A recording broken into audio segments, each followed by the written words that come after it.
Біреу қателессе, жұрттың бәрі ақыл айтады. Қайырлы күн, құрметті оқырман. Бүгін сіздермен еврей даналығының өмір туралы нақыл сөздермен бөлісетін боламыз. Өмір күрес. Еврей сұрақ қоярдан бұрын өзі жауап береді. Осы екеуін ұмытпа, сенің үстіңнен күлгендерге ренжімей-ақ қой, және өзгенің көз жасына ешқашан күлме. Ақымақтың шыға алмай жүрген жеріне ақылды басын тықпайды. Баспен жұмыс істемегеннің қалтасы жұқа болады. Бәрі уақытқа қарайды, ал уақыт ешкімді күтіп отырмайды. Байлығыңды тірі күніңде бөліс, сонда сенің өліміңді ешкім күтпейді. Әлем адамдардың көптігінен емес, азғындардың көптігінен құриды. Біз Алланы күнәларымызбен, ал адамдарды жеткен жетістіктерімізбен ренжітеміз.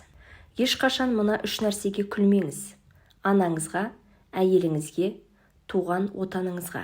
Егер махаббат бітсе, демек ол басталып та үлгермеген. Неғұрлым үлкен үміт арттым, соғұрлым көңілім қалды. Сізді ұнатпайтын жерге анда-санда барыңыз, ал жек көретін жерге мүлде аяқ баспаңыз. Ұл бала үйленіп, некеге қол қойған күні-ақ ата-анасымен айырылысып кетеді.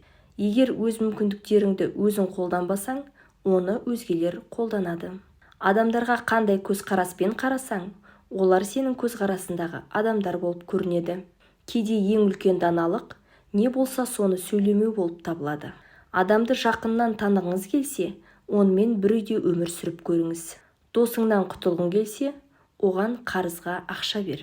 Жанжал үстіндегі ері мен әйелінің арасына түсіп нең бар? Бәрібір саған ешкім алғыс айтпайды. Ақыр соңында бәріне сен кінәлі болып шығасың. Нағыз бейшаралық аузың айтқанды құлағың естімеу. Ақылдылар ақылын жария етпейді, ал ақымақ өзін ақылдымын деп жарияға жар салады. Жаман әйел бұршақ секілді. Бұршақ жауса үйге қашасың, қатының жаман болса үйден қашасың. Ақымақты жұмсасаң, өзің екі рет барарсың. Көп ұйықтағанның күні қысқа. Әйелдер аузын ашпағанша сұлу әрі тартымды көрінеді. Ақымақпен әңгіме айтып отырған данышпанды көрсеңіз, біліңіз, демек сіздің көргеніңіз екі ақымақ. Әділ адамның жолының болуы өте сирек. Өтірікші болғаннан гөрі білмеймін дегенің артық. Ақымақты жұмсасаң, өзің екі рет барарсың. Шарап іштің, сырыңды білдірдің. Алыстан қарағанда адамдардың барлығы жақсы. Кейде адамдар өзін аяққа тұрғызғандарды ұмытып, олардың басына шыға бастайды. Қол беруін тоқтатса, ауыз алғыс айтуын доғарады. Данышпандар ақымақтарға алғыс айтсын. Олар болмағанда ешкім даналарды білмес деді. Баласы жоқтар балаларды жақсы тәрбиелейді.